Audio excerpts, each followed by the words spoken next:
sme stopnúť šerovanie hudby, lebo mi to nepustí prezentáciu.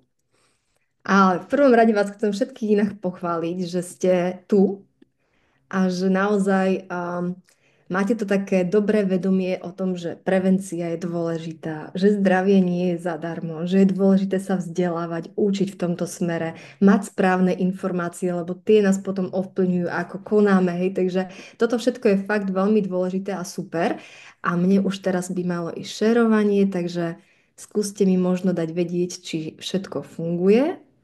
No ja sa musím pozrieť, či tu niekoho vidím. Miška, teba vidím už, môžeš mi len dať palec No, hore? áno, ja Áno. vidím. Dobre, super, super, takže ideme na to. Ja sa tu prekliknem. No a dnes sa teda porozprávame trošičku o tom emočnom jedení, hej, a o strese, pretože myslím si, že táto téma je taká, že každého jedného z nás sa týka. Niekoho možno vo väčšom, niekoho v menšom, hej, ale každého jedného z nás, pretože či máme krátkodobý stres ako ja teraz, hej, alebo ten dlhodobý, tak je súčasťou tých našich životov. A prvá taká dôležitá vec je to uvedomenie si, že aha, reagujem na to, viem o tom, že ho mám, a čo s ním potom, hej, ako sa nenechať vtiahnuť do toho úplne bezhlavo, hej, ale vedieť správne reagovať. A o tomto sa dnes budeme rozprávať. No ale myslím si, že nie všetci ma poznáte. Takže trošku sa vám predstavím, že ja vo výžive som, no 18,5 roka používam výživu. Hej. V oktobri to bude 19 rokov, čo som prišla do firmy a myslím si, že drvivá väčšina z vás máte členskú kartu, ak nie, tak určite si ju vybavte, pretože je to naozaj super záležitosť. Hej. A ja som si takto členskú kartu vybavovala pred tými 18,5 rokmi s tým, že som chcela brigádovať, hej, a naozaj som bola ochotná naučiť sa čokoľvek a mne vtedy zdravý životný štýl vôbec nič nehovoril. Ale fantastické je to, že aj keď som chcela len brigádu, tak podmienka bola používať výživu, aby som vedela, ako chutí, a čo robí s telom. Čiže mať tú vlastnú skúsenosť. A tá vlastná skúsenosť je neprenosná. A tým, že som výživu používala, tak tie výsledky prišli. Vyčistila sa mi pleť, s ktorou som bojovala 4 roky, hej, u kožnej lekárky a tak ďalej. Takisto sa mi prestali napríklad kaziť zuby, hej, to som si uvedomila až po nejakom roku a pol. A kopec takých iných vecí v rámci trávenia, ale nikdy som neriešila hmotnosť, pretože v tých 19 rokoch to nebola moja priorita. Ale tým, že to bolo súčasťou môjho vzdelávania, tak som sa začala učiť, aké sú správne návyky v oblasti zdravia. No a výsledok, alebo tie informácie sa potom zužitkovali. Počkajte, ale mne sa tu teraz zasa čosi preplo. Ide to dobre. Hej, sa zužitkovali, keď som prišla do svojho obdobia, hej, kedy prišli tehotenstva. A poviem vám pravdu, že tehotenstvo je tiež svojím spôsobom taká riadna psychická záťaž, stresová, hej, kedy to telo naozaj musí ísť na plné obrátky. Takže prvý pôrod, minus 15 kg som si vyskúšala, hej, čo to je mať kila navyše, čo to je nemať kila navyše, hej, že zrazu sa človek môže zohnúť a zaviazať šnúrky.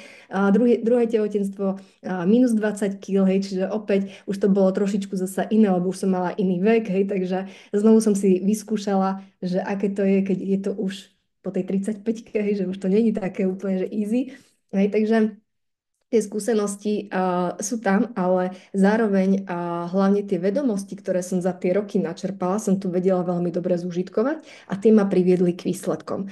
No a som veľmi rada, že v súčasnosti naozaj mne to tu trošku preskakuje, ale to ja už viem čím. To sa mi už dialo minule, že ak sa ľudia pridávajú, tak mne to zruší ako keby v tej prezentácii. No tak ja som si to teraz sama vysvetlila, aby som stres trošku uvoľnila, že viem, čo sa deje. Hej, takže výsledok je ten, že detičky, hej, a ja mám obrovskú radosť tu, že tie správne návyky v rámci zdravého životného štýlu a toho, čo robíme dennodenne, tak máme a moje deti to majú hneď od začiatku. Hej, čiže oni naozaj dostanú večeru, hej, a prvé, čo si zjedia zeleninku, potom idú na ďalšie veci a je to tak krásne pozorovať, hej, že naozaj to s nimi už rastie. No a ideme teda ďalej. Poďme na tú tému, aby sme všetko časovo stíhali, lebo je to naozaj 30 minútovka, takže si prejdeme. Čo je v podstate stres? Je to taká prírodzená reakcia na naše situácie, ktoré sa dejú, hej, a väčšinou naše telo bude hovoriť, že máme bojovať, hej, alebo utekať. Vysvetlíme si, čo to spôsobuje, ako mozog na to reaguje. Hej. No a máme stres, buď ten krátkodobý, ako mám ja teraz, hej, čiže som taká, že fungujú hormóny, hej, a tie hormóny vás trošku tak ako dostávajú do adrenalínu a adrenalín vám dáva ten výkon. Hej. Takže tento krátkodobý stres je dobrý.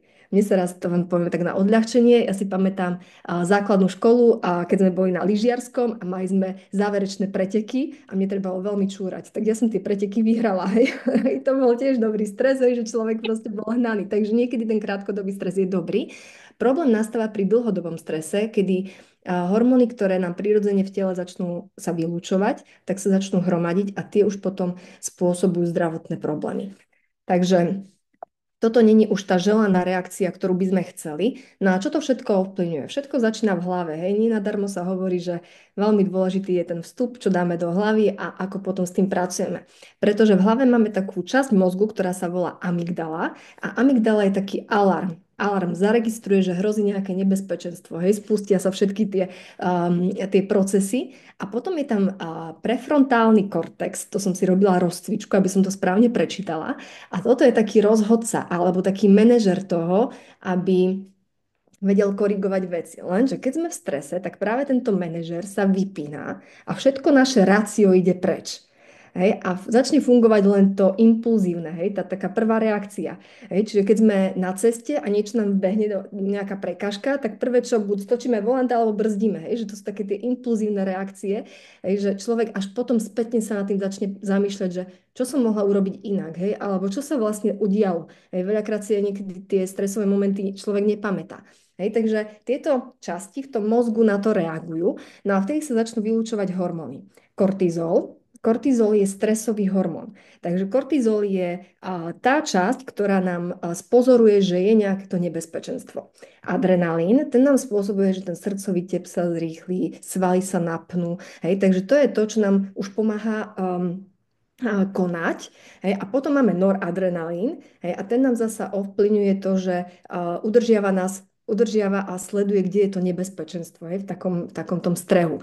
Takže tieto hormóny sú veľmi dôležité, hej, ale tak ako sme hovorili, treba, keď máme nejaké ťažké obdobie v práci, v rodine, hej, alebo vo vzťahoch, hej, tak to sú veci, kedy tie hormóny, keď sú dlhodobo v nás, hej, a nie sú lenže vylúčené a odstránené, ale sú dlhodobo v nejakých vysokých týchto, tak oni potom začnú pôsobiť devastačne, hej, a človek sa cíti unavený, vyčerpaný, nevie dobre spávať, hej, a to potom postupne prechádza na to zdravie. No a dôsledky tohto chronického stresu, toho dlhodobého, lebo ten problém, tak je presne tá zhoršená imunita, že oveľa častejšie sme potom chorí. A často sa stáva aj to, že keď človek je v strese a potom ten stres opadne, keď sme v strese, tak ešte to telo je nejak tak v tom adrenalíne, hej, také zmobilizované, ale keď opadne, tak tej človek padne do nejakej choroby, hej, že sa to tam uvoľní. Srdcovo-cievne ochorenia, je tam vysoký krvný tlak, je tam záťaž na to srdiečko, problémy s trávením. Hej, vieme, že keď niečo je vážne, tak často je buď žalúdok veľmi stiahnutý, syndrom dráždivého čreva, hej, že musíme behať na vecko a podobne. Nevieme dobre spávať, hej, človek sa budí, strháva zo spánku, hej, že tá hlava stále ide, že si ani mentálne nevieme oddychnúť. No a to potom pôsobí na to predčasné starnutie ako celkovo, hej, lebo usmiatá spokojná tvár vyzerá oveľa mladšie a teraz nejde len o to, ako vyzerá, hej, ale celkovo ako to telo funguje, ako sa cíti, ako keď je unavené, hej, alebo vyčerpané. Takže to sú potom tie dôsledky. No a poďme sa porozprávať o tom, ako to telo podporiť, hej? Lebo stres máme všetci. A my potrebujeme správne na neho reagovať. Telo, pokiaľ má dostatok živín, tak oveľa ľahšie zvláda stresové situácie. No a keď som sa pozerala na túto tému, hej, tak naozaj pri tom strese sa spotrebuje oveľa viac živín. Hej, a potrebujeme najmä vitamíny skupiny B, horčík, C, zinok a selen. A presne všetky tieto vitamíny máme v jednom produkte Immunoboostry. Čiže vyslovene na podporu imunitného systému, tak tento produkt je naozaj super na to, aby sme zvládali stres oveľa lepšie a naše telo nepodliehalo zhoršenej imunite alebo väčším výkyvom. Takisto si podporte multivitamíny pre ženy, pre mužov. Hej. Je to naozaj výborný doplnok v rámci živín. A druhá dôležitá vec, aby to naše srdiečko zvládalo stres a nápor, tak sú veľmi dôležité omega-3 mastné kyseliny, ktoré máme zasa v Herbalife Line Max. Hej, gelové tobolky, hej, ktoré si práve v strese nebojte zvýšiť. A je odporúčané, keď je človek v pohode, zdravý, hej, a má to len v rámci prevencie, tak jedna tobolka denne. Ale to je tak strašne maličko, hej, že nebojte sa pridať, hej, lebo ako náhle už sú tam nejaké problémy, tak sa odporúčajú 4 až 5 tobliek denne. Hej, a čím viac zdravých tukov máme, tým lepšie sa nám odburávajú aj tie nezdravé, znižujú sa skryté zápaly v tele, hej, takže naozaj to veľmi blahodárne pôsobí na to naše telo a podporte si srdiečko Nightworksom. Hej, to sú naozaj veľmi dobrá kombinácia na to, aby opäť aj ten kardiovaskulárny systém bol silný. Lebo viete, že v rámci štatistík, tak kardiovaskulárny systém je um, skupina, na ktorú najviac ľudí zomiera. Hej? A to sa nedieje takto, ale to sa buduje našim dennodennými tými návykmi, hej, ktoré robíme a roky rokúce. Takže keď zlepšíme naše dennodenné návyky, tak vlastne si pomáhame k tomu, aby sme mali dlhší život. Kvalitný spánok je veľmi dôležitý práve, aby ten kortizol, hormón stresu, sa nevylúčoval až tak výrazne, lebo on potrebuje na ten výkon, hej, na to, aby konal, a potrebuje energiu. A energia je skrytá v cukri. Takže čím viac kortizolu v tele máme, tým ťažšie sa nám kontrolujú chute na sladké. Takže kvalitný spánok odtiaľ to začína. Podporte svoj nervový systém night modom. Hej. Kombinácia šafránu, harmančeku, broskyňová príchuť, veľmi jemnúčka. Hej. A naozaj večer je to fantastické v tom, že sa telo nielenže spí, ale že sa telo dostáva do hlbokého spánku. A pri hlbokom spánku dochádza k oveľa lepšej regenerácii a tým pádom ráno je to telo oddychnuté a keď je telo správne oddychnuté, tak znovu nepotrebuje toľko energie navyše. Hej? Čiže prestane vám vysielať to, že chýba mi káva, chýba mi nejaký kofeín, chýba mi sladké, hej? Chýba mi energia. A tým pádom vám sa celý ten deň oveľa ľahšie dá poskladať. Stres nám ovplyvňuje pokožku, hej? To som vám ukázala aj predtým na tej fotke.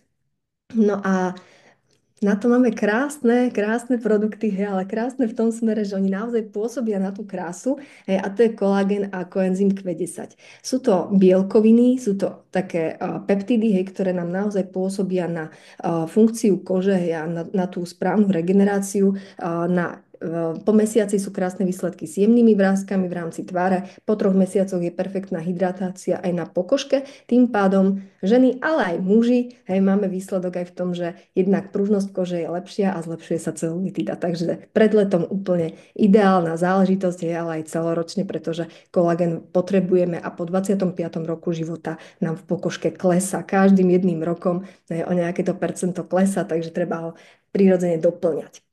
No a aby to všetko v tom tele fungovalo, tak vždy hovorím, že základom celého je dobré trávenie. Pretože tráviaci trakt je dlhý od úst až po konečník a je dôležité, aby to správne fungovalo, aby sa mohli tie živiny dobre vstrebávať. Takže podporte si svoje trávenie, či už je to aloe, multivlákninový nápoj, beta-hart, výborný na vnútrobrušné tuky, na srdiečko, na cievy, hej, takže podporiť si celý ten tráviaci trakt, makrobiotik, hej, na doplnenie dobrých baktérií, hej, aby imunitný systém bol zasa dobrý. Takže keď si to vezmete, tak naozaj to, čo ten stres spôsobuje a narúša v organizme, tak vy viete veľmi dobre suplovať funkčnými potravinami. Takže týmto spôsobom si to viete dobre korigovať a keď je naozaj nejaké náročné obdobie, tak si tie produkty zvýšte.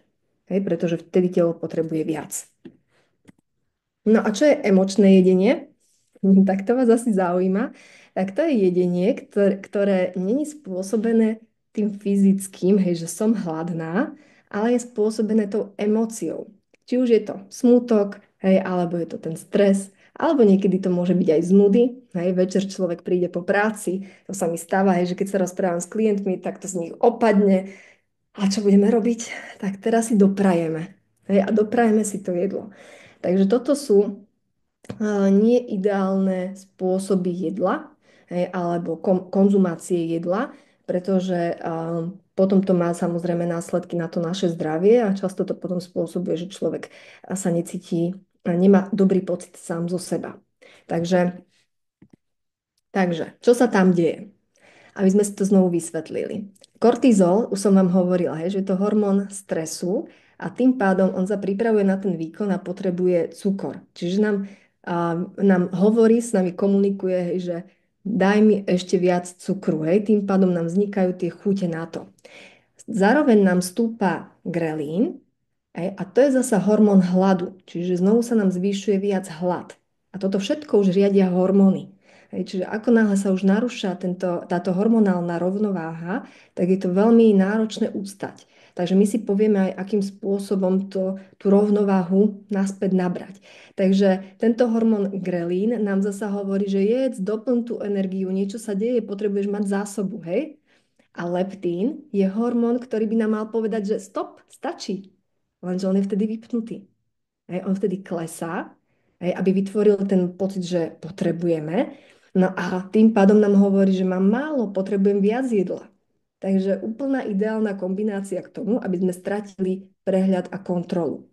A toto není to želané.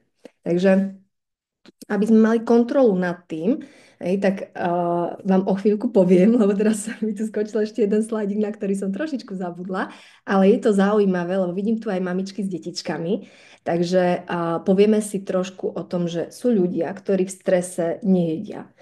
Stáva sa to napríklad možno v taký pre mňa veľmi jednoduchý príklad, že v korporáte človek, keď má neustále nejaký stres, rieši niečo, aj tak ráno vstane, ani neraňajkuje, ide už do práce, tam si dá kávu, maka, potom cez obed si iba niečo objedná, rýchlo popri práci zje a potom príde domov a večer ho to dobehne. Tá únava, vyčerpanosť, začne jesť a takýmto spôsobom kľudne za rok môže mať aj 8 kg navyše. Ale potom sú aj iné typy, ktoré zasa stres nezajedajú hneď, tak aby som to teraz, lebo som sa zamotala v tom výsledku, v tom príklade. Takže sú typy ľudí, ktorí v strese nejedia a potom ľudia, ktorí v strese práve naopak jedia príliš veľa, že naozaj ten stres potrebujú zajedať, aby sa upokojili. To sladké, to jedlo ich upokojí a vtedy sa môže zapnúť potom tá druhá časť mozgu, ktorá je ten rozhodca, ktorý to manažuje, ale potrebujú veľa tým pádom jesť. No a toto všetko, že či sme taký typ alebo hen taký typ, sa už deje v detstve. Už v detstve sa budujú tieto návyky a v takých situáciách, že keď ste sa prichytili niekedy, alebo si spomeniete na svoje detstvo, keď vám to rodičia hovorili, ty si mal dnes ťažký deň, ty si zaslúžiš dnes odmenu. Väčšinou to funguje na také odmeny, že myslíme to v dobrom rodičia, ale v podstate učíme to dieťa, že keď má ťažké obdobie, tak potrebuje jesť. Takže dávajte si na toto pozor. Ja vám poviem, že ani jeden prípad, ani druhý nie je dobrý, lebo je to extrém. Takže my potrebujeme mať nejaký taký normálny, rozumný, zdravý stred a to je najlepšie mať základné pravidla, ako fungovať v rámci stravovania, či je náročné obdobie alebo nie, nezabúdať sami na seba. Takže pretože keď jeme, tak si zvyšujeme tú kalóriu, ak zasa nejeme, tak podvyživujeme telo a vtedy zasa prichádzajú choroby. No a čo s tým? Ako zvládnuť to emočné jedenie? Takže ideme teraz na konkrétne typy. Prvá vec je zistiť tú príčinu. Pretože keď niečo vieme, že aha, zajedám, tak vieme, na čom môžeme pracovať. Ja neviem, že to vyriešite hneď takto. Niekedy to trvá niekoľko dní, niekedy to trvá aj mesiac, aj viac, ale je dôležité uvedomovať si, pretože keď to si uvedomíte, tak potom viete na to lepšie reagovať. Takže kvôli čomu máme chuť na jedlo. Ak to prichádza, tak je dobré sa najprv napiť vody a nie hneď ísť jesť. Že neotvárať hneď chladničku, ale idem najprv sa napiť vody. A dýchacie cvičenia vždy podporujú, pretože vtedy vlastne prichádza kyslík do tela, okysličujete si organizmus a znovu sa telo vlastne dostáva do upokojenia a tie stresové hormóny sa znižujú. Takže predýchať. Tretí dôležitý bod je naplánujte si jedlá a vytvorte si také bezpečné zóny. A o tých bezpečných zónach by som vám chcela povedať, lebo to je možno taká téma, ktorú nie všetci nerozumiete takýmto spôsobom, že čo to znamená. A ono je to veľmi jednoduché, že existovala taká relácia, že čo jete, ste to, čo jete, takže obklopiť sa jedlom, ktoré je dobré, to, čo chcete jesť v jednoduchosti. Takže môj muž bol niekedy taký, že veľa sladkého, veľa mesa chcel jesť a tak ďalej. A keď sme prechádzali zmenami, tak on si sám na seba ušiel takú búdu, že sladkosti dal do krabičky, tú krabičku dal do 2 igelitových tašiek, ktoré šušťali a dal si to úplne na najvyššiu poličku, že potreboval ešte stoličku, aby ju dal dole. A takto si ju odložil hore a doteraz máme sladkosti také, ktoré keď dostávame nejaké bomboniery alebo čokolády, tak my to máme v jednej krabičke, ktorá je úplne hore. A aby sme do nej jednak nechodili, nemáme to na mysli, ani nás to nenapadne, potom to raz za čas vyberieme a zistíme, že aha, máme to po záručnej dobe, ale je to vec, ktorá nám nechýba. Ale čím sme obklopení, tak sú presne tie mlsky, ktoré tam vidíte. Máme proteínové tyčinky všade, po ruke, hej, koktejlové tyčinky. Ideme von z domu s deťmi na ihrisko, tak si berieme tie koktejlové tyčinky so sebou. A v aute máme vždy Herbalife čipsy, pretože neroztopia sa, hej, a tak ďalej, takže vždy v aute, keď niečo, deti chytí už hlad, keď ideme od niekiaľ, tak vždy máme niečo po ruke, čo viem, že je hodnotné a je pre to telo aj nutrične vyvážené. Hej. Takže takéto veci, ktoré chcete jesť, tak tým sa obklopujte. Ďalší taký dobrý tip je, že keď chodíte na nákupy, tak po obvode toho obchodu sú základné potraviny. Pomedzi už máte také blbosti, hej, sladkosti, slanosti hej, a všetky také veci, ktoré domov kupovať moc nechceme. Takže urobte si nákupný zoznam z tých dôležitých vecí. Zelenina, ovocie, nejaké tie mliečne veci. Čiže urobiť si naozaj to, čo je nutné, ale nekupujte už blbosti domov. A radšej si ich nahradte niečím, čo je pre vás nutrične lepšie, pretože to vám pomôže pri tom emočnom jedení. A veľmi dôležitá vec je naplánovať si jedlo. Častokrát sme výborní manažeri v tom, že si plánujeme deň, hej, máme všetky schôdzky, máme všetko, kedy ideme na aké krúžky a tak ďalej, čo treba urobiť.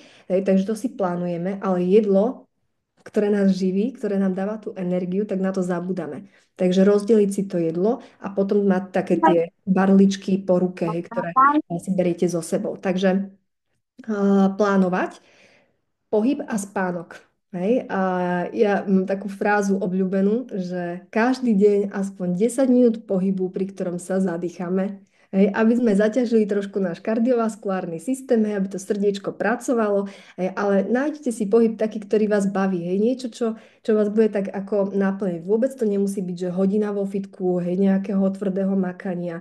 Je dôležité, aby vám to robilo radosť a aby to bola denná aktivita, ktorá je súčasťou toho režimu. Či už pôjdete domov po schodoch, alebo vystúpite o jednu zastávku skôr, alebo v rámci práce cestou na vecko si urobíte pár výpadov, alebo si na záchode urobíte pár drepov. Je to úplne jedno. Dôležité je mať tak na zreteli, že niečo sa potrebujem aj hýbať. A keď začnete trošku, tak ten návyk sa postupne bude potom prehlbovať a zrazu zistíte, že už vám to aj chýba a že ste ochotní urobiť aj viac ako 10 minút, hej, a začne sa to meniť a potom sa začne meniť aj tá vaša energia a znovu, keď človek má pohyb, tak oveľa lepšie zvláda stres, hej, a oveľa menej myslíte na jedlo. Hej, takže to sú veľmi dôležité faktory a spánok som už spomínala, tú jeho hodnotu a to, že naozaj, keď je kvalitný spánok, tak oveľa ľahšie zvládate ten denný stravovací režim. Hej, takže to sú také pomôcky. V rámci pitného režimu si tiež pomáhajte. Teraz je leto a niekedy človek oveľa ľahšie siahne po niečom chutnejšom, takže si doplňte treba hydrate na hydratáciu organizmu, doplňte si aloe, kedy si pomôžete práve tomu traviacemu traktu, hej, že tá voda trošku lepšie chutí, ale zároveň vám urobí dobre a není to cukor, ktorý by vám rozkolísal tú hladinu cukru. Hej, takže takýmito vecami si viete aj v rámci herbíku veľmi pekne pomôcť. No a tak som začínala, že s kým si, taký si, hej, alebo platí aj, že sme priemerom 5 ľudí, s ktorými sa stretávame. Je skvelé mať sparinga, hej, ktorý vás ťahá, že sa vzájomne podporujete práve v tých stresových situáciách, ktoré vznikajú. Hej, je dobre mať aj v rámci domácnosti. Niekedy to ide, niekedy to nejde. Hej, niekedy to môže byť rodina, niekedy to môže byť kamoška, niekedy to môže byť kolega, kolegyňa v práci. Hej, ale niekoho, s kým sa potiahnete. A zároveň je skvelé, že ste aj v skupine v rámci víziev, ktoré robíme, hej, a že ste medzi ľuďmi, ktorí tiež na sebe pracujú. Toto je podľa mňa veľmi dôležitá vec, ktorá vás mentálne vie ťahať dopredu a nedovolí vám urobiť tie kroky späť. A ja keď vám môžem poradiť, tak nás po veľmi dlhej dobe bude čakať 29. júna vo Zvolenie takáto fyzická akcia, kde sa vieme naozaj stretnúť. Stretnúť tak ako poradcovia, ktorých stretávate v týchto online verziách, tak vieme sa naživo vidieť, ale takisto aj klienti medzi sebou. A to vám poviem, že to je veľmi inšpiratívne. Veľmi inšpiratívne, že medzi sebou nám vzniká veľmi dobrá energia. Je to veľmi super v rámci tej motivácie, a udržania motivácie, lebo treba non-stop podporovať. Hej, nie je to tak, že raz to mám, urobím rozhodnutie a už si idem furt, hej, ale ju treba tiež podporovať a živiť tak ako všetko, hej, aj kvetiny a podobne. Takže na tieto veci je to super a práve táto STS vo Zvolenie bude fantastické v tom, že aj dnes sme na Zoome z rôznych častí Slovenska a máme to tak presne v strede, aby každému to bolo fajn prísť. Hej, a uvidíte, že spolu tam vznikne úplne zasa iné čaro, lebo sa dozvieme kvalitné informácie v rámci výživy, dozvieme sa kvalitné kroky k tomu, ako postupovať pri svojej zmene. Vieme vzájomne sa rozprávať, hej, a pýtať sa na konkrétne veci, ktoré nás zaujímajú. No a ja si myslím, že vždy stojí čas a investícia, tá časová, do vzdelania, pretože to vzdelanie vám nikto nikdy nevezme. Takže z mojej strany to je na dnes všetko. Verím, že ste si vzali minimálne jednu, dve, tri veci, ktoré viete dať hneď do praxe.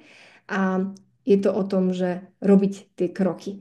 Nevždy, nepôjde to všetko naraz, ale je dôležité vždy si zobrať jednu, dve, tri, ktoré pridáme, pestujeme, rozvíjame a potom zlepšujeme ďalšie. Takže ja sa na vás všetkých budem tešiť, s ktorými sa teda uvidíme v tom zvolenie alebo potom zasa niekedy takto online.